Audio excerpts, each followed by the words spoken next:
Hello and welcome back to the Bigger Podcast. I am very honoured, privileged, and proud to have my big cousin. A lot of people didn't know that before. Yeah. Yeah, a lot of people, I because thought it, we don't look nothing alike. they probably thought I was your younger cousin, maybe. This is an unexplicit podcast, so piss off. We've got Sammy on. Obviously, I've known Sammy all of my life, believe it or not. I grew up always following him about like a shadow, pretty much. We can say that, can't we? Yeah. Anything Sammy done, I wasn't too far behind. We'll get into them stories. Trust me, I've quite a few ones that I dug up. Probably should have left them way back in that mindset. I probably before. forgot to be fair. But I can't even mind what I have for dinner. But yeah, we're going to go through, if Sammy allows, sort of his journey of what got him pretty much to be a damn good coach at Ray Academy. From pretty much as far back as he can remember. I'll correct him on a few things that he might forget along the way. He's got a fantastic story. I know these podcasts are normally 30 minutes, but if I'm happy, Sammy's happy, and Darren's happy, we're going to be here for quite a while. Here we go. Orla's like, no. Definitely not. So yeah, Sammy, tell us pretty much what's your first ever memory? My first ever memory. Gee, that's going back a while now. I always remembered like, growing up and even just being around playing football and lacquer and stuff like that. I don't really, I remember stories, but I think they've been told to me more than anything. But It's always just, the way. I don't know, growing up and flying down the hill and with a load of trucks and that tied together. Pure death. The big hill out the back of your house. Down the front of my house. So Sammy's home house is up Mullagboy, and anyone knows Mullagboy is the top of a mountain. Yeah, so we They used to li- tie the cozy kits together and fly down that hill. They live right at the top house. I used to hate going walking that after Sunday school up that big back hill. Yeah, it's a big hill. But yeah, so we did spend a lot of time together when we were younger because my mum would look after you, Jason, and My Luigi. dad owned the business, or was running the business, and my mum helped out, and we were at yours from no age, summers, after school, everything. It was awful. It was great. You don't mean that. Even when they went on holidays and left us all with us, that was the best times because I had to share my bed. But yeah, as far back as I remember, the one thing that always sticks out for me was you were always a bit of a tough character. Bit of a tough character. I'm not going to say that you were not a lover but a fighter, but like I did enjoy fighting, to be fair. but I As bad remember as it is. my earliest memory of ever seeing anyone being dropped was we were playing Raptor Run back in the day. And I was only a tote, like, 'cause I wasn't fast. I was still not fast. But we wrapped the door and everyone was running, but I got caught by this big chap. Do you remember this? No? I didn't have that to me.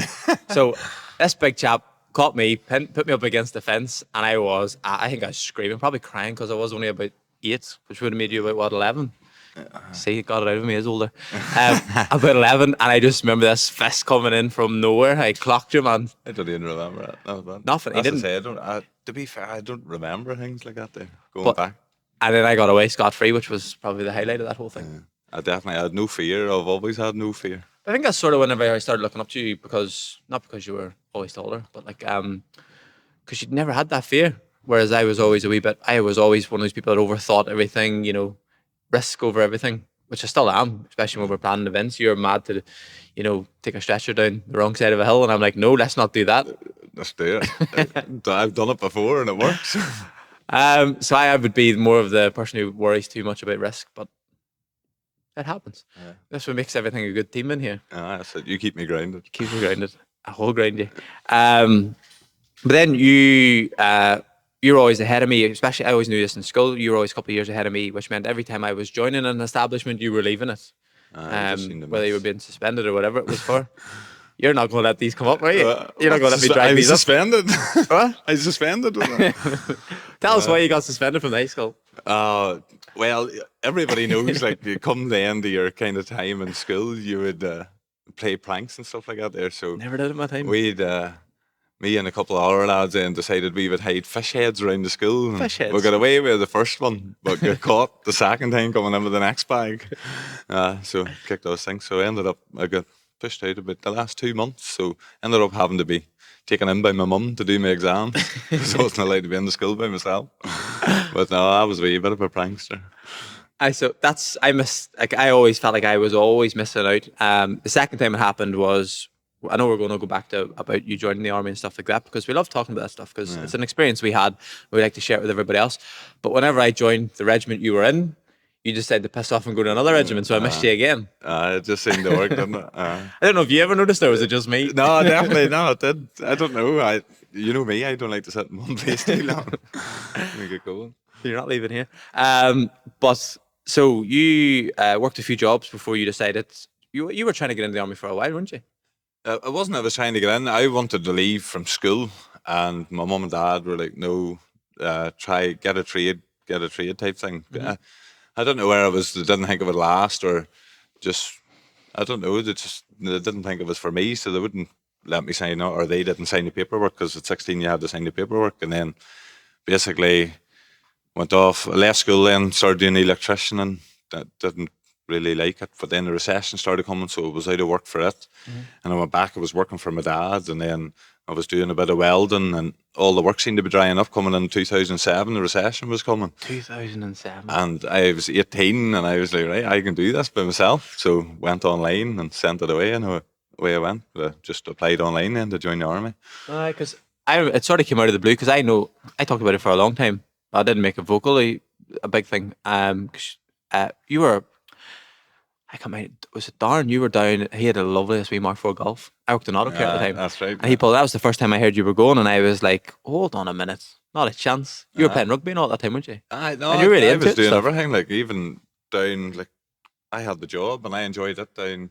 What do you call it? Bobby Laverty, welding and fabricating and stuff like that there. But I don't know. I was always more. I knew I had something more in me, and the army, the adventure, everything just kind of enticed me. And I always wanted, even from school, I wanted to go, but I kind of got brushed over. And then at 18, I was just like, right, I can do this. I'm gonna take a plunge and just go for it. And away I went. Funny, like I applied online and they come in through the door, and on the top of it had like the Her Majesty stamp thing on it, and my mum thought it was a court summons or something, so she had it open. But I remember coming home from work, and they were like, "Your dad wants to speak to you," and obviously they had opened it thinking it was a court summons, and it was the joint instructions for the army.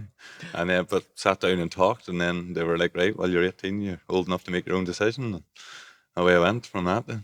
And straight into Catterick. Yeah. So you were. Did you meet Orla before or after? I met Orla before, so I met Orla in the February and around her birthday. I think it was a leap year, so we always say it was a leap year day, but we're not quite sure. It was after I come up the road. You just had to go to buy a gift before you. A rugby, yeah. After being down watching a rugby tour, and then I played rugby with Orla's cousin, and she happened to be there giving the lift. It was quite a funny story, but I Go met on, her. tell the story. You need to share these things. And It makes it like so interesting. so the next week then at the rugby, we hit rugby training, and I was like, "Oh, what about your wee cousin, the wee blonde girl?" "Oh, hey, Orla." She was asking about you. But to this day, I don't know whether she was asking about me or not. But yeah, well, she doesn't let on. But I got her number anyway off him and made a phone call. I think we were drunk and like drinking in the rugby club at the time. And I phoned her up, and they were all sitting laughing at me because I was like, "Oh, I heard you're asking." And she's like, "No." I was like, "All right." And then I started messaging her, and then just kind of left from there, met her, and. That was in February, and then I went off in the June. But we always just kind of said, we'll see how things go, and It's if going it works, pretty well. it works. If it works, it works. It doesn't. It 4 young doesn't. boys later. Like 3 months we were together, and I headed off to Catterick, and away I went. But like, what does that mean for you? Like, to find a woman that sticks around like that, the sticking power alone. I think it's Orla never had a boyfriend, like a serious boyfriend before me. Well, so she says. I don't know her past. It's all going to come out now. So she was always quite independent, and I think it kind of worked for the two of us because Yeah. normally I would get in a relationship with a girl and then be like, we'd be on top of each other, and then I'd be like, right now I'm done with that. I need to go and do other bits of it. So it just seemed to work for us. And any time I was home, then we spent time together, and it just kind of grew from there. Because when Alex was on, she said, anytime I was home on leave, like, everything stopped. Like, she stopped socializing with her friends for, like, if it was a week or you're home for a month, like, all that time, it was like, you're put into a bubble and you were sort of like, yep, that's all you're doing. It was similar for us. Like, Did you notice whenever you came home, whenever you, like, left the army, you came home during COVID? literally right at the start. I go home the night and went into lockdown in the morning. So, like, was that not, without sounding bad, was that not really intense? Like, going from, like, having, I'm not going to say, like, the single life, but you were, like, solo to having like, No, I don't know. I thrived in it, thought, like- I thought I had it running. I just loved it. I loved being at home. We had 2 boys at the time, and Orla was pregnant with the next one coming. And we were like four kids in that there house throughout that time. We just tried to make it as fun as possible, like having our own McDonald's drive-throughs for lunch and stuff like that. Like just tried to make memories. We still have a scrapbook made with all the pictures, and then obviously took into the garden and racked it, and all of us pulling our hair out 2 weeks before I had a baby. There's muck everywhere, but it all paid off. It's a nice back garden. Uh-huh. So you went into Catterick. You how did you find that? Be honest, like I actually watched your pass out video or DVD because you get these videos. They make like a highlight. It's pretty much a highlight reel of your training. Sometimes they drop other people's training videos into it to make it better.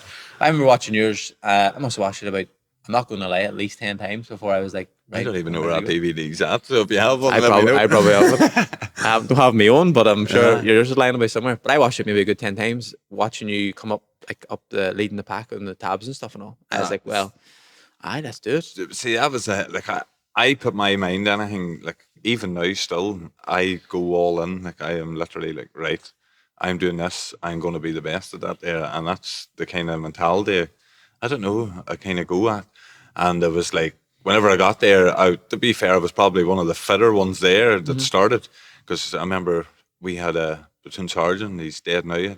He actually died while we were still in training. The word come back, he left us and went out on tour and died. And I think that there was whenever a big realization come. But like, I remember he was like doing a runaway, like trying to run away from us, and I was just nipping at his heels. And I always remember that was in X1, so what, week 3 or 4 in training. And he just turned around and he goes, "You're going to go far, kid." And I always remember, I can still picture him now and saying that to me. And I was like, right. Was he in that guard, was he? As I went, Scots Guard.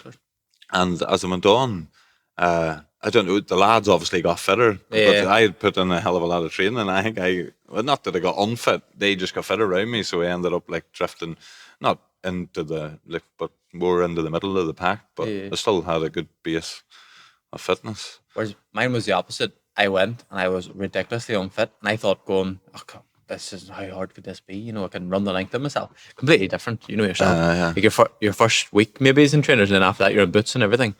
And I came home on Christmas leave and I brought a rucksack home with me, and I tabbed the length and breadth of the town. But that's saying that tells about your mentality. Like you're there, you know. Why? What is it to say? Why hang out on the day when you can hang out every day or whatever it is? I think it's all the way about. But I didn't like doing that. No, I was that bad. You know, when you're at the back and they're just constantly ripping at you, hey, and you hear your name that often that it starts to become like numb to it, immune to it. And that's whenever my mentality changed. And then whenever I came back, I remember the first tab after, and I was at the front for the majority of it. Because the rest had probably went home and partied because they'd been locked in for the last 6 weeks or whatever. But even then, I was like, you know what? That was the first time I felt truly fit in myself, and I was like, you know, I'm going to go for this. And I only lost best recruit to an ex-Marine who was in the Dominican Army. I didn't know there was a Dominican and a Dominican Republic. This guy was 6'3", mad. I always say 6'3", but he definitely was. And he was just all over it, and I was raging. I was like, I argued my case, and I was like, surely he's already been trained. How can he get best recruit? But I got it. Big prick. But so you went from there and you went to the prestigious Irish Guards. Went to the Irish Guards, straight onto the hill in Windsor, and I was like, what am I doing? But I've noticed whenever I went, there was like the old school one, and then there's the current Irish Guards. Everyone that you talk to always talk about Windsor. They always talk about how it used to be, big gym, all them boys and all that. And it always sounds so much better back then. It is, but you know, like being a squatter yourself, you always find the worst, and it doesn't. Like you never really think of the good. It was just. Well, I actually said that. I was talking to Noble the other day. He messaged me, and we were talking about the time I was nicking his washing machine, and I was like, "Man, we didn't realize," because I put that picture up. You know, the 3 different pictures up, and I was like, "We didn't realize we were like." Oh, we always said at the time, "Oh, this is shit. This is crap. All this sort of stuff." But we were living our best times there. 100%, and like even. Like whenever I was in the Pathfinders, you'd bitch and moan and whatever about things, but like these were things. If you were in battalion, you'd be like, "Please let me do it." You know what I mean? And we were moaning, "Oh, well, I have to go to America skydiving again. My wife's going to shit me." You're like 3 weeks in America, jumping out of a plane in California, and people genuinely were like, "Oh, again." Somebody says to me on the last trip of the colour, the Queen's last one last year, and they were like, "Geez, you wouldn't want to do that again, would you?" I was like, as bad as this sounds, yep. get me a tunic, I'd See, be on that. I'm the opposite. I'm like, I'm glad to say I've done it, and I No, done I the. love ceremonial though. I love this. No, what that wasn't for me, and that's why then I decided to go and do peak. Do you know it was funny because I come out, and at that time I wasn't even that fit. I'd been drinking and partying as you do whenever you first rock up, and I just remember going, "Oh, not fit enough to do that there, not fit enough." And then I don't. I think I'd done like a back-to-back Windsor Guard, and obviously the lads that were training for Peak Company were getting off it, and I'd noticed it was on this here, and I was like, "Oh, do you know what? I'm going to do P Company." And Millie Butler, he was my sergeant major at the time, and I always remember going in, and he was like, "Good lad," because he was ex-Guards para. So that was it. Then next thing, my name was off. So I pretty much done like it off to Queen's Guards, but at the same time, then I got into it, and it's 3 weeks we done in Windsor under him and a couple of other lads that have been to Guards para, and. We were doing like 2, 3 fizz sessions a day. And see, by the time I actually hit the course, I was fit. Whereas the fit ones at the time, People whenever I peak too hanging early. out, they were all dipping down, and like they ended up not passing the course. And I was one of the ones that did. I think there was like 20 odd Irish Guards went for. There was a big push at the time because it was about to fold, and 12 of us passed. I think and went to the over to the They platoon. always say that though. If you hit the beat up wrong, if boys go too early, same as we're talking about. I know it's completely different. We're talking about high rocks. People getting excited now, Oh, aye. but there is that peak element, and like as you say, they 100%. peaked, and that cost them going to the parachute regiment. Yeah, 100%. So tell people who don't understand it, because sometimes I get a wee bit arsy whenever Alex says to me about somebody being in the army and then they're in the RLC and they're chefs, and you're like, that's not the same thing. Yeah. Can you tell them the difference between, parachute regiment, pathfinders, all that sort of stuff? Because everyone thinks it's all one big collective, but Yeah. like, So the Irish Guards, you have like, so you're infantry, you do an infantry job, but then you're also got the ceremonial thing. And then move over into the parachute regiment, it is just all soldier. Like, you don't really do much in camp. Yeah. You're soldiering all the time, you're constantly in the field. And then obviously you got the parachuting element of it, so you're an airborne force, and you have to be that bit fitter than you would do in a normal battalion. Not that like there's loads of blokes in Irish Guards or more than fit enough to be in the paras, but it's just obviously they didn't go for it.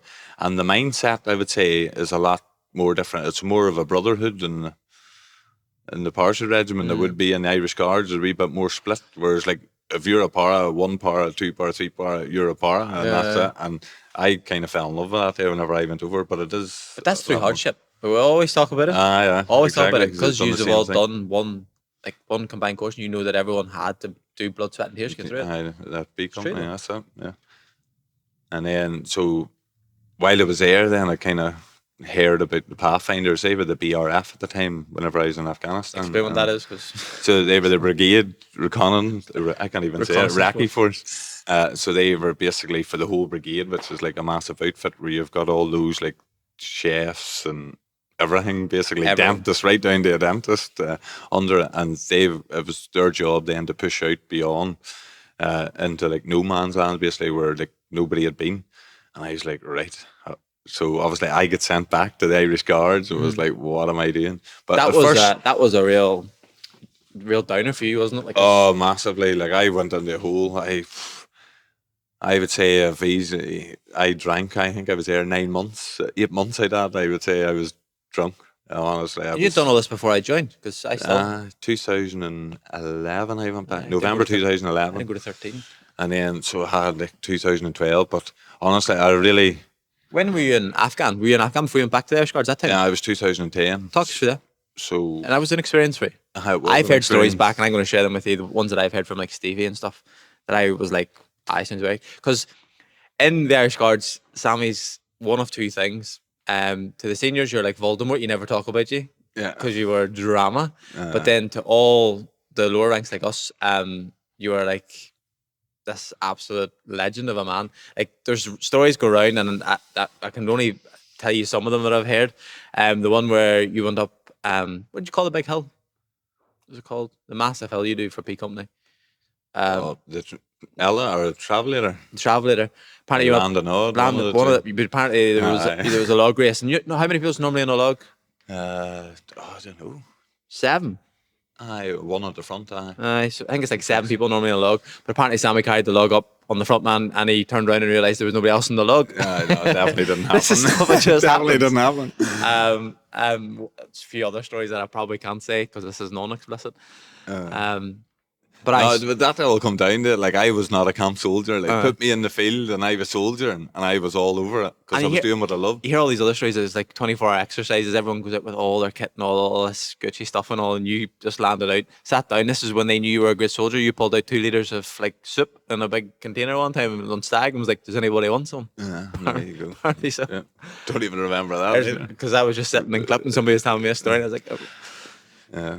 No, but that was me. Like, I was, listen, I loved the field. Like, being in the field is where I thrived, and being in camp, it wasn't for me. Like, all the, you know yourself, all the bullshit, and with being in the guards, like all ironing the clothes, and I still can't even iron the cord lengths. It's great that I can iron a bit, but even I used to get people to do my ironing, and I'd build their boots because I was not good at it, and I was always getting picked up for dirty boots or this, that, and the on, because maybe I'd went for a run or something. You were the like a kind of bit guy who run. wanted all to stand beside. Aye, exactly. Everybody wanted to stand beside me in it, so like. Shit shield. It's not that, like, I enjoyed the blokes but it just didn't fit me. You know, it just wasn't me. It was too straight laced. Nah. Tell us about Afghan. Afghanistan, So- you done Herrick 13, Herrick 13, yes, so left in 2011. September 2010. 2010, yes. We went out. That was my first operational tour, and to be honest, you get there, you don't really know what you're going for. This Like, was like the deal breaker for my mum, wasn't it? Remember she even Aye, said, that's right, she was aye. like, if Sammy comes back alive, you can join. And I was like, what kind of sentence is that to say? But Like, you say that, but I remember being pulled into like our platoon office in Guards Para and that day, and the officer all sitting us down. And he's like, lads, take a good look around because there's a good chance we're not all going to be sitting here whenever we get back. And he goes, and just let that sink in. Like, this is going to be the reality of it. And I just remember sitting there. Really? What's going on? What And age I were you? remember, What age no, 20? I'd have been 21. 21. But and I actually, that was just before I went on leave, and I went on leave and finished with Orla because I didn't want to be like dragging her through in case anything was to happen to me and her basically be like this person that thing. So like, I finished it because I didn't know what I was remember that. expecting. I was kind of being cruel to be kind there, so to Yeah. speak. But like looking back now, you're kind of, it was probably worse because like, she's still going to hurt if anything did happen to me. But at the time, you're just like, oh, You're like, trying I to really appease care her. about that. Yeah. I don't want to be. And at the same time, whenever you're out there, you didn't want to be worrying about her either, or But I getting caught up guarantee you because you did. seen people. Of course it did, but the fact that we weren't together, but you seen people like getting up and uptight about, oh, their missus was out and blah blah, and then they were like, oh, they like I heard trust, stories. I heard trust, you know stories, what I aye. mean, like trust issues and stuff like that. There, and There's I one don't know, guy I I didn't heard- really want all that kind of. No, not even get into that. I'm not even going to mention. We'll talk about that off the camera. Anyone wants to know a story, I'll tell them. It's a mad one. And so we went on leave, and I partied the whole leave, and then went back. You and were headed massive out. when you came back. I'll never forget it. I'm going to share a picture whenever this one. I'll share it in my story. We all met in it was the Market Tavern at the time. There was Me- no cardio. You say, yeah, it was literally like, as I say, one of the pictures on my Instagram. Like, we made our own gym and we were lifting whatever we could. I'm doing going to whatever we actually could, dig up that and photo. eating, because whenever if you weren't on patrol, there was nothing else to do. It was like, when you were in camp, you were on stag. And we obviously had our wee makeshift gym, and we were just lifting weights and eating ration packs. Like, and you know, rations are full of calories. 4,000 calories. in And it. like, we're eating maybe 2 boxes of it a day. Like, they're supposed to last 24 hours. But I You got were out there. hench. I remember the traps on you. Well, I carried it on, but then whenever I went to go and do Aye, you the couldn't course, I could nearly failed the 2 miler, and I was like always so close to, like, always HP'd them. Couldn't run like that. But Afghan was definitely, it was an eye opener. Like, you seen a lot of things that I tell us. you don't think you had seen. So What you was get the out. hairiest moment? Somebody asked that in one of the questions. I know hairiest crap moment. moment. I was Only if sitting you wanna share it. talking. Only if you wanna share it. Nicky Maloney and me were sitting talking.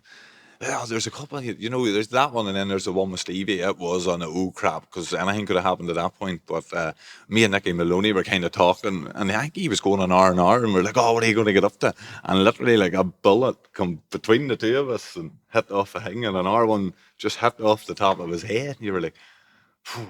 And then next thing, While you were talking in. about R&R. I literally sitting talking about R&R, but then we went into that there firefighting, and it was so strange at the end of it. And you're like, oh, so what buses and that do you get? And you're like, you literally just switch off back to pick up the conversation. You Well, were doing. people don't realise it's equivalent to somebody. It's equivalent of a normal job, but that's the way it's instilled in you because you're constantly drilled on it. that. And then an R1 where obviously improvised explosive devices were a big thing. And I remember Stevie Lomas was a point man. And then we had our platoon sergeant, and then me with a gun behind. And Stevie scraped his heel over the top of a pressure plate, and obviously it come out. And I just remember my platoon sergeant grabbing him by the shoulder and pulling him back. And I can still see it. You're almost waiting on the flash to happen, like 'cause it happens day and daily out there. But it never happened. And then we ended up sitting waiting for about 15 hours for somebody to come out and blow it up. And I have the video on my laptop of it going off. So if he had a stood in that, there was This would have been a the different story. 3 of us and probably 2 more behind me would have been getting a bit of a. But like you can see shifts in people then with that there. Yeah. And you're that Close close to calls. it. Oh, very close. And that there's throughout the 7 months it was close calls. We're on top of a roof. That's how you know, do you know ECM? I don't know where you ever had the carrier or that, but that weighs a ton. And there's times I'm sure you're like, oh, just leave it behind. But we were up on top of a roof and we'd just been in a bit of a firefight and there was a bit of a lull. And obviously then you go in and you start clearing the compound. And one of the lads was up. I think I was lying up in the top corner with a gun, and he pulled back like a DOS bag, so to speak, and the whole roof was completely plastered, or like a massive bomb basically sitting at the roof. And like, I mean, I was from me to If you away ECM from us wasn't here. Like, that, they could have said oh, that. so like literally we then started crawling down, and as we like kind of cleared out the ECM bubble, as it went out of the ECM bubble, poof, up it went. So ECM Blue is pretty much it stops phone signals. So phone signals. I can't remember the range. 20 meters. 20 meters. So it means if you are going past something, they can't ring another phone and set off the device. That saved your life. 100%. Do you ever? It sounds so bad me asking you this, but I would probably ask you off camera anyway. But like, do you ever sit and think, just things would just hit you whenever you're sitting quiet alone? Be like, shit, remember that? No. No, not. It's funny. Just whenever somebody asks you a lot of questions like this. You're talking about it. Like, that's things I don't know. You just don't talk about it. Like, I couldn't tell you last time I talked to probably the lads that were actually I was on tour with. That's like, we have friends, we have Civi friends, and then we have friends we were in with. And like, I always say to Alex, it's different. It's so different. Like the time me and the 3 lads just went up Steve Gallion and got lost. Bear in mind, 4 soldiers got lost. We had a barbecue and laughter. I said my face hurt from laughing. Just talking about some of the stuff, and like you can just openly talk about things that you cannot talk about. It's like you're in a gang. Yeah, you know, I come home and I always felt as if I was being judged. Like what's and like whenever I go over there and meet up with the lads, it's like almost lift and hang, and you can fully relax. Fully relax. And I don't know what that's about, but it is just like I don't know. It's like you're not being judged. I don't know what it is. You see, whenever you came home and leave, and then everyone sort of asked you, it was your identity jobs. People ask, were you home for a while or whatever? And you're always like not on your best behavior, but always so polite, and you would be like, yes, and you had that external hard shell on. It's hard to get it off now. Even now, like I've been home for 2.5 years. You've been home 3. To be fair, I don't know. I was anytime I come home, I was in the pub. That is what I was doing. So and people were talking. I couldn't even tell you what I said to them. To be fair. Well, I think that there was just a way of coping. Coping from being away from it. But now you've, I've noticed a big change in your coping now, where you need to train now. 100% need to train. I'm not even just talking about the endurance exercises that you do, but like when you come in here, I made a remark in one of the WhatsApp groups, and I was like, "Be more like Sammy," and I got some flack for it. But like, I don't know how to explain it. But before it's 3, 2, 1, go, you're already away. You're already working, and like the sweat coming off you is insane. I'm just like, well, I'm here for an hour. I want to get the most out of the hour that I can. Because you're busy. You're one of the busiest people I know.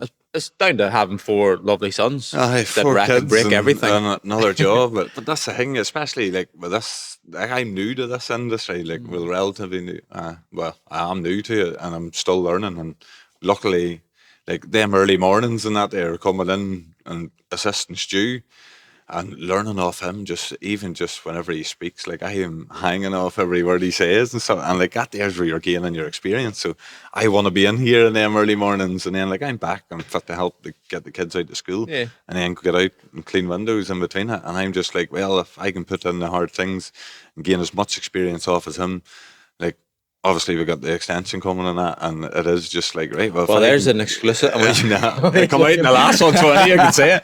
And I'm just like, well, if Ree's going to grow, I want to grow with it. Do you know what I mean? And I always say it all the time. We are so fortunate. Like this this was 2.5 years ago. This was an old warehouse. Like it was I dirty. remember being in it. And everyone thought I Whenever was Jason was crazy. setting up to spray it, and I I've- was just, "Are you opening a gym in there? Where's the mirrors going to go?" To be fair, like I never really trained like that kind of. I done circuits and stuff for the army, but like I've never trained, and I love the way that you're in amazing shape. and Down like to- I haven't like my diet or anything hasn't changed. It's just been consistent. I have been here, bar whenever I get injured and stuff like that. There, but even then, I'm still here because I'm working. But it is just that consistency, and like as you say, I need to train, and that's funny you were saying like about the endurance stuff. I think that's one thing I'm struggling with at the minute because Having to stop this to do the other. I still want to get my 3 sessions and or some kind of gym in the week. Yeah. But obviously the thing's running, and I need Follow to Nick focus on Bear. the running. Is it Nick Bear? He's all over it. That's something else as well. But he trains maybe 5 times a week weight training, but runs marathons. To say that, but that's, and I think I've kind of got good. Like you've probably seen it today, whereas I'm like, right, my legs are feeling this. I'm not going in and doing a full set of pendulum lunges, so drop the weights and just do light. So still working them, Like glute bridges. like doing exactly like so like activation is the things that are going to help me with my running. Yeah. So just mixing it up that way, I'm still part of that class, that 5 a.m. class that I've kind of grew into, and like part of the furniture basically, and like I need that there to be fair, and it's getting in with the same people and pushing exactly. Right, gym stuff's boring. Let's get back to right. So you were in parachute regiment, Right. then you went back to Irish Guards, and you were like, "Nah, I'm not ironing. I'm not building boots." And tell us about.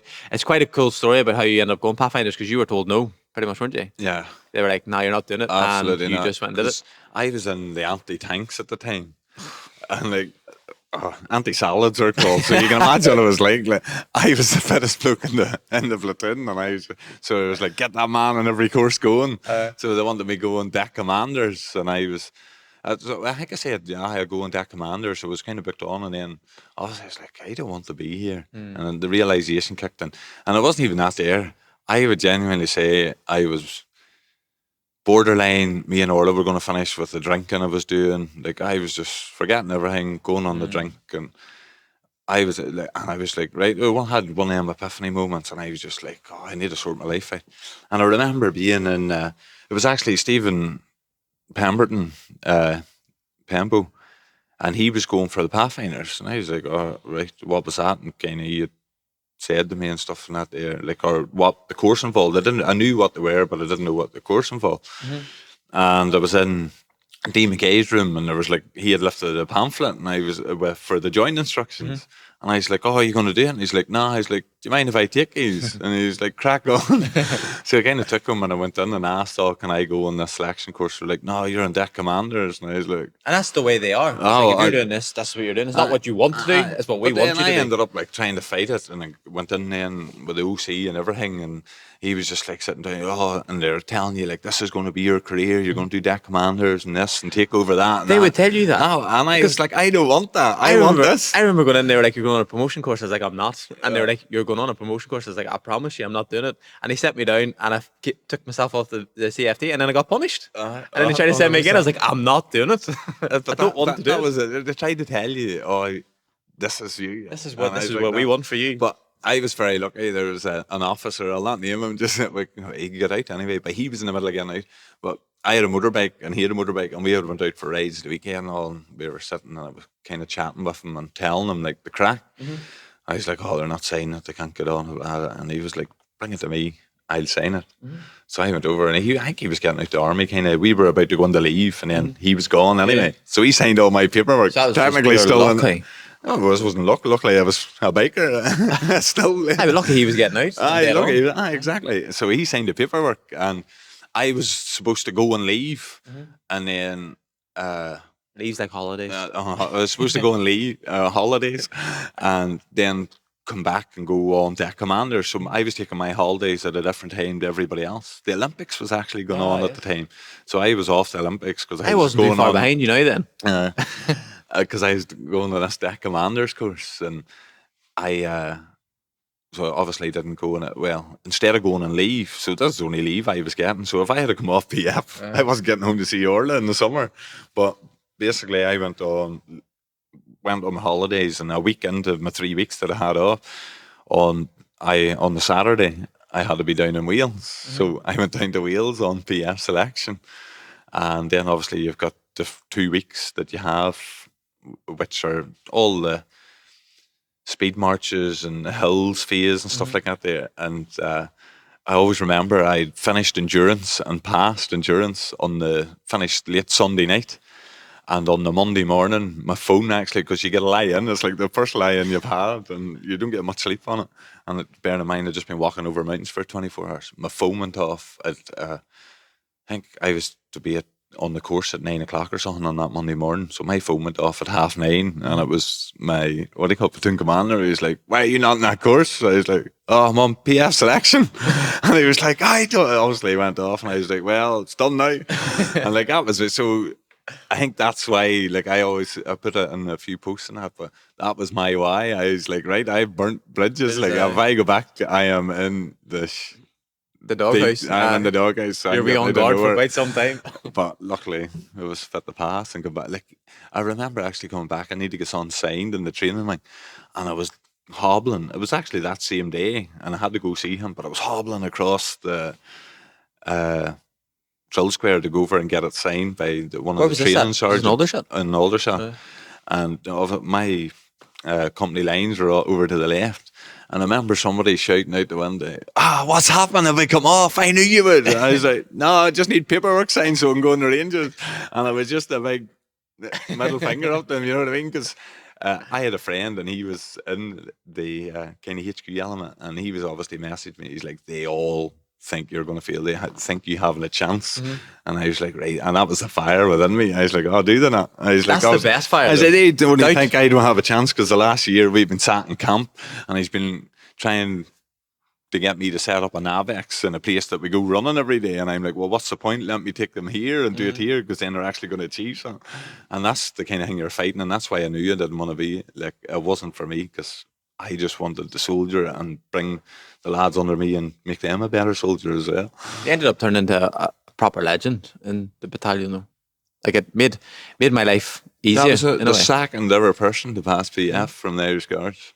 And bear in mind, like, whenever I passed, I think I was 270. I was the 272nd person ever to pass the Pathfinder. That's why you tattoo there for you, 272. And that was only, like, we had a big card of the pass. There was 12 of us, so it could have been any of them numbers depending on the second name. So. Right enough. Yeah. So you could have been 260. Because whenever I went to battalion, I went straight out to Cyprus, and somebody checked, my platoon sergeant at the time checked my Facebook, because they're creepy like that, aren't they? They do. And they were like, he is like, "Why are you?" Bear in mind, I was getting treated like, you treat it like a pro. Absolute dirt. Yeah, but the best days. I don't, go get tartan paint. I was like, I know there's no such thing. And go get it. I was like, okay.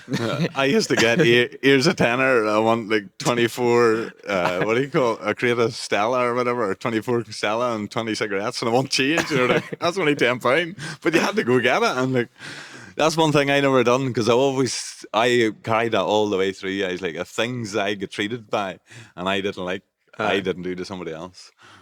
I think that's why my company, like, the company, was solid. But when I was out in Cyprus anyway, we were getting, me and 3 other new lads were getting shit on all the time. All the shit stags, middle of the night. And then you're up in the morning doing all the admin and stuff and all. Day 2, he called us all in, and he was talking to us anyway, asking us, who's who and all that sort of stuff. I never mentioned you. And he was like, how do you know Sammy Lepari? And I was like, what? I was like, what do you mean? He's like, how do you know Sammy Lepari? I was like, I've just known from the town. And he, one of them to the stomach. I was like, he's my cousin. And then I ended up sitting in a sanger all day eating eggs for him. God, it's so handy for that until we broke curfew. Got went handy for a few weeks, so I appreciate that. Who was that?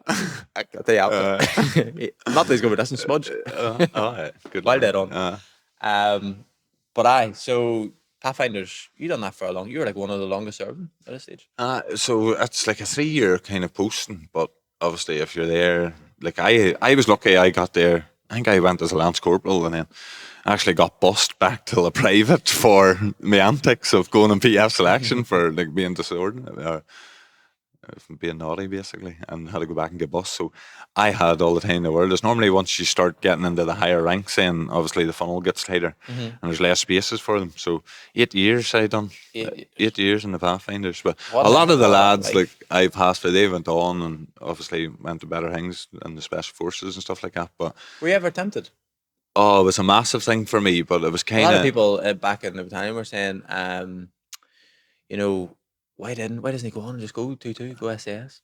do you know easily could have done, and it's one of them Before there. we talk about, everyone knows what the SAS is, but a lot of people don't know what Pathfinders. Can you tell us what Pathfinders? So the Pathfinders is we're in advance. We were me. I still am it, but One and all, yeah. we're the advanced force. Basically, we are the spearhead of the British Army. So you have special forces there operating, doing their own thing. But if the British Army was to move anywhere as a unit, we would be basically the first on the ground. So You used to we go were quite far trained. behind enemy lines. Aye, so even cross border ops, everything. Yeah. So like we'd be the first in. Yeah, that's actually our You were, motto. you were doing like halo jumps. Halo jump. So Oh. again, it's only like at that time it was only the Pathfinders and the Special Air Service that were actually doing that type of parachuting. Yeah. And then I think there's like the SBS and that there is now doing it too. But at that time, I was just us. But basically, your job. That's terrible. Like I've done the one where it pulls the cord for you and you're jumping and all. Bricking it. I brick it not there more than I do though. What do you But call like, what's the highest you've jumped out of? 25,000 feet. And you need at oxygen night. for that? At night? oxygen at night, pitch black at night. You're in the desert, and honestly, you're coming down. It's freezing as well. But as you come down, you can feel the atmosphere The warm you heat. up, and you're just What literally an looking for experience, a though. white tea. You're literally it's like a tea, and that's basically how you know where to go and land. Or It's mad. it could have been lit up. But like, out of anyone I know that's been, well, obviously anyone that I know, you've had the best career there. I, as you say, career. It's good. Like I always remember. You made so, the like, most of those. That's 12 years. Exactly. Like that's only 12 years you were there. Oh, definitely. Like on the experiences and that, it was great. I always think back. There's a fella like I took my oath of allegiance with, and he stayed in battalion, climbed the ranks, and I'm like, oh. I know who done about Portrush. Yeah, 100%. Good He'd chap. probably maybe listen He to was it. my boss for a while. He's a mega bloke. Like, Aye. and I always thought, geez, he's flying, like he's doing really well. But again, he was good in that kind of environment. Like, and I But even went, he'll I tell went you my now. way. 100%. Like I talked to him, and he says the same thing. He goes like, I wish I was doing what you were doing. And then whenever you sit back and think about it, like I went to French Guyana. Like a lot of people don't even know where French Guyana is. Like Everyone thinks it's in France. Yeah, exactly. But it's like this wee tiny country just north of Brazil, with the French Foreign Legion and the French Special Forces, and done jungle Lethal. training and exercises. Jungle was my favorite experience. 100%. And it's just like, But going, I was like, get me off this somehow. like 6 people. That's all they went. 6 Pathfinders went that there, and it's just bullshit, like, yeah. and I had only been in the platoon a couple of months. I think I found out on a Friday and got headed over on the train on the Sunday. Like that's how quick. And like I love that pace of life. Like your kit was always sitting ready because you didn't know when you were getting a phone call. I got a phone call on my honeymoon and to say, "Oh, you're going to Las Vegas 3 days after you get back." And we're like, "Oh, I'm supposed to have my bed being delivered and moving into my new house." Like we are now, but clearly that there had to be pushed back. And I missed your wedding. How's the Cyprus? That was one of the downsides. I said about it. Somebody asked me what's the worst part about being in the army and stuff. You do miss a lot. Like you do miss a lot. you're living a life. But did you ever notice whenever people ask you, like, what are you up to? And you're just like, where do I start? So you're just like, not a big pile, to be honest. Like. But like, and behind it, you're like, you're doing crazy. Aye, mad stuff. Like, I'd be away for 6 weeks, and you've that what many you've stories. done in that there 6 weeks is just. But you're nearly too tired to talk about it. And then whenever you get with the lads, then you don't have to talk about it. because everybody was there with you. I already just be like, here, do you mind that time? Such and exactly. such. You're laughing about the events that happened. Isn't it? Mad stuff. know. Where's the best place you ever been? The best place I've ever been. With the army, not with your wife. Oh Don't say Vegas because you get in trouble. no, Elsinore. How's We went out there like for parachuting, basically adventure training. It was to get jumps up for doing the high altitude stuff, and we actually then travelled down till El Centro and done our high altitude parachuting. But we were out there for 3 weeks, and it was just a skydiving boogie, like having the crack and doing all like the FS stuff. So you're jumping out 5, 6, 7, 8 of you trying to all get together, and like that was mad. See, thinking back to it now, you're just like we were unexperienced, and there's us there basically wrestling in the middle of the sky, and you're like, you talk about near death experiences, and we thought we landed on the ground laughing, like, oh, I tipped you over. Like, You there's nearly videos, died. I know.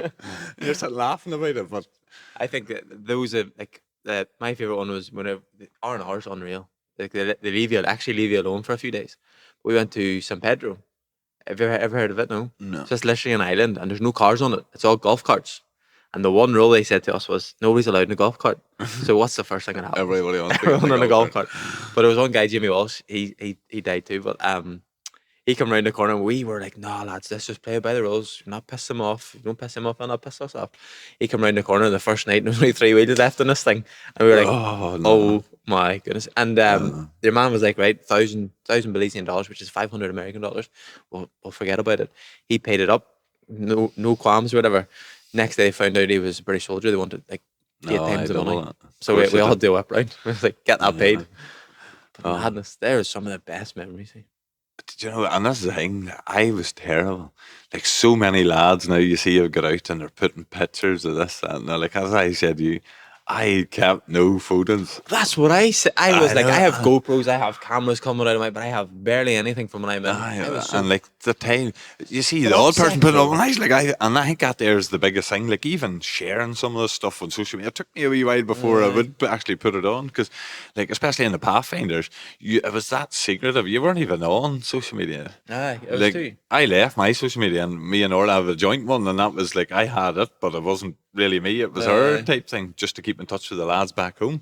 Obviously, I still haven't even went and changed it, but But it's true because like we were like you got that many. Anytime you're coming home, you got these many briefs, and they were like it was all doom and gloom. But Aye. it's well changed. They now, were like, like, it's- here, look, you can't go into this area. And I was like, "Gee, I drive home through that area every day. I mean, I'm not allowed in the loop. I wasn't allowed to drink in the rugby club. I was like, I play for the rugby club. I was like, I'm allowed to play on the pitch, and I was coming home and playing with him for the day. That was a good trip as well. First ever like away Bubblehead trip. and all talk about that stuff. Oh, unreal! We got to go to South Africa. The Lions were touring, Imagine, and we played rugby. and 3 you get games. paid to do this. And we got to go till Lions could end up a in recruitment South video Africa. if we're not careful. I know. But like, when are you ever going to get that chance again? And, Like, like even like the skiing holidays and all, people were like, skiing never holiday. got skiing. Did you Never got go skiing. Never got skiing. 200 quid got your accommodation, food, I was always lying in a hole. all your hire gear, and your ski pass for 200 I quid. know, And then aye. when you're over there, you get an LSA, which is like extra money every day. So you got more money for being there. I know. That's a good thing about the Pathfinder. You're never there. So you were always in LSA. Any wonder you were thinking of it. Uh, Tell me, what's the plans for Samuel Lapari? the plans for Because we talked myself. about something the other day. I don't know whether you're allowed to talk about it. Maybe you text me about something that was being formed. Maybe not allowed to talk about that yet. No. No, well, it's kind of on the thing. So they're on about. I don't know where I am or not. Maybe better not talking No, about we'll, it. Aye. we'll talk about that in the next podcast. Whenever I find out what the crack. But is if that with it. happens, that'll be unreal. Aye, and do you know what? I've been That's my talking. top secret. I know, but I've been talking to people about it as well, and he was like, "Yeah, you think about it. Do you want to go back?" If you say that, they're going to know. So I know. But do you want to go back to lying in a hole somewhere? do you not? No. Yeah, Obviously, a bit of me does. You still but get a night's sleep. I don't want to be away from the kids. Like, I really do. short term. But I think that's the biggest thing. Like, coming home, like the time with the kids, I love it. Like, even just here tonight, taking Daniel up this football scene. Like, and I'm basically like all just pushed aside because I'm like, I missed out so much. I want to. You're kind of like, I'm home 3 years and it's still like as if I still want to think you're make it gonna up to go? him. But then I'm busy. Like, I'm away here in the mornings and obviously doing night and stuff. Like, I'm busy as well. But at the same time, yeah, I want to do and see and like watch them playing football, take them swimming. So like I do all them runs. Orla probably thinks it's easier because you only go on and you just put them into it and you kind of stand and watch. But like I missed all that there, and that's the best thing about being at home. Just watching them. Like I do everything for my kids. And long may it last. I like. know. That's like, it's just. And even the thought, like, if it was to like join a reserve unit or whatever, of Well, being it's away. fucking now, yeah. No, wait, you don't know where it's out now. Like the thought of going away and being we don't away, edit these. being away for 2 weeks. Yeah. Like I don't. But then I think that's honestly, you get- I don't know how I that's- used to do it. That's you getting the best of both. Then. Because I had two kids, and there was times I didn't see them for 8 weeks. Well, funny, there's And still whenever guys I they were know- babies, 8 weeks Is is a long time. A long, long I time. still see guys now that are still in and they have kids around the same age as Mabel, and I'm like I hate going to work and coming Uh-huh. home, and like we used to have a 8 to 9 class. I was like, it's gone I because want to I be need home for home. bedtime. I need to be home for bedtime, and like there was few people kicked back about it, and I was like, I'm not wasting my life. I spent got to nearly 10 years away, and I'm not doing it Yeah, I anymore. know. But like, I would never change that time away. No. 100% wouldn't change it. Well, everyone always says, "Would you go back?" I was like, I wouldn't go back, but I would do it all again. Oh, 100%. Oh, best experience. That's what's Changed made me. me who I am now. It changed me because 100%. before I went, I was I'm not gonna say I'm any different now, but like I was so shy and backward and introverted, and I wouldn't be doing this now because whenever I went recruiting, when I lost my hearing, I was like forced to go talk on stages in front of people, and I was like, I can't do that now. It Like, was why? even a bit like me. Like, whenever I was in the Pathfinder, I was standing briefing a brigade commander. But that was a subject. Like, I knew SME, aye. I knew everything. So whenever he asked about it, I knew exactly. Like, I had planned it to a T. Like, I was getting back piecing it. Then you come in here and you're like, You're in front of didn't 10 really people know. and you're like, But like, I kind of knew a wee bit. But aye. like, I don't know. Like, going and doing the course and stuff like that. Like, yeah, and the more you do it, you get a bit more confidence. Like, I am doing the right thing. You know, like I would have been right if I had said that. Yeah, And then, like, it's, as you know, it's hard with Stu, like, because he is all over. Like, you don't get yeah. him in it. But I'm starting to get, like, there's a few times the two of us are kind of going, like, go on ahead. And I'm like, oh, yes, I got it. You know, whereas at the start, I was just like, Jesus, I'm like watching it thinking, there's something not right about that. He is incorrect. And By then the he's time, already in your eye by the line. time I process, I was like, oh, But then he's been a long time. a long time. But that's it. But, like, 58 years old, I'm honest. learning, like, I learn so much. I don't even think he realizes how much I learn off him whenever. And I we all always do. remember, I kind of like whenever I first started taking my own classes, I was like, all right, I kind of thought I had to be like Stu, like, so it's kind of like running, and I found that harder. Whereas now I kind of brought my own personality into it. Still have the strict thing of like. Because, like, you know yourself, like, Stu gives us a debrief, like, whenever he does give a debrief. But Sometimes I'm just I like, know, but, like, I love that, yeah. Like, I was the exact same you always when. said you want straight talk. No, 100%. Because then, you know, it's not even that. You know where you stand and you know how to get better. And like, we were massive in that there, the Pathfinders. Like, we were all about having that humility to say, look, we could have done this better, could have done that better. And whenever Stu gives it to me, like, I hang on it. I'm like, right. And whenever I come back in, like he said, like you said to me, it's like Stu said you were a ninja that day, because I'm like, right, I want to show him that I've taken on what he said. And like, I spent my army career doing that. Anything I've said, like, oh, you need to do this here better, so like you get your empowers SDR. So I was like, I made sure by the time my SDR came around that was it's done better, better. and it was now routined into me doing that day.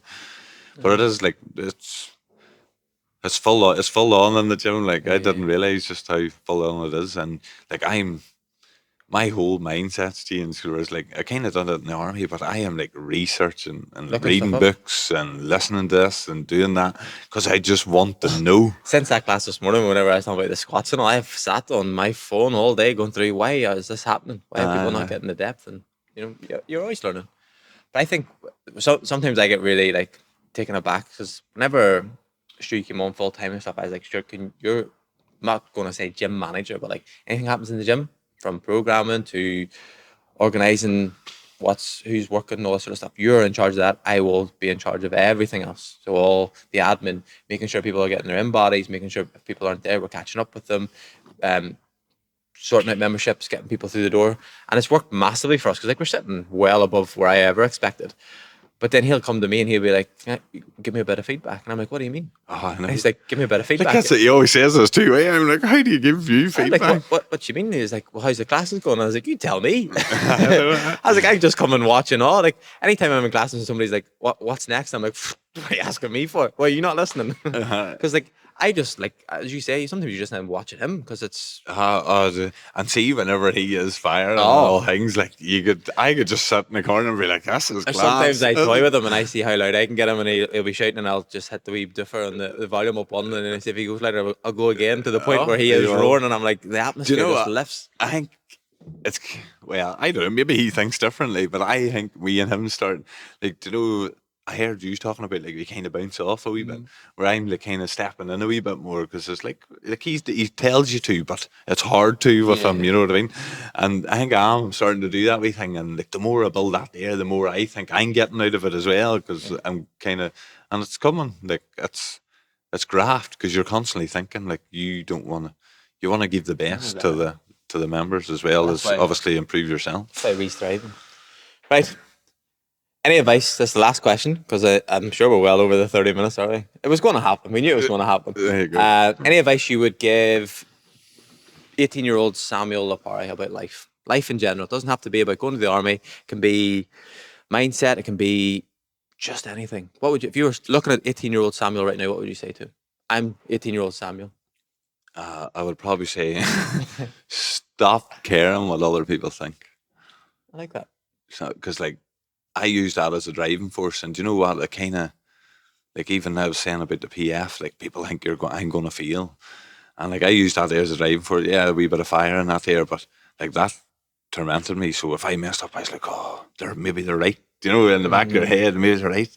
And you know That's what kept me like, in basic training. people do not give it, like they really don't. They might say it or whatever, or do whatever. Or jealous. Jealousy is a big thing. Was it Phil Brady said it? Somebody said it. I can't remember. I'm going to give Phil credit for this. I'm not sure if it was, but he says you're in your book, so your story's your story. So this is my book. I'm in it, and I think everybody's read this book, but they haven't. They're in their own book. So when you think, oh, if you make one little mistake or you do something stupid, you think everyone's read that. But they haven't because it's your story. They can only see the cover most times. 100%. They don't see. They're not reading your story. They're more worried about their story. Exactly. And I was like, if somebody had told me that 12 years, 14 years ago, I'd have been in a different place now. I think, like even just confidence wise, everything you'd have that. I think I would build. Like that's one thing I would say. His one line that I took away, and I always quoted to him at the ECA summit. He just got up on stage and he was like, "Before I start, I just want everyone to know it's all bullshit." Yeah. That's all he says. It's all bullshit.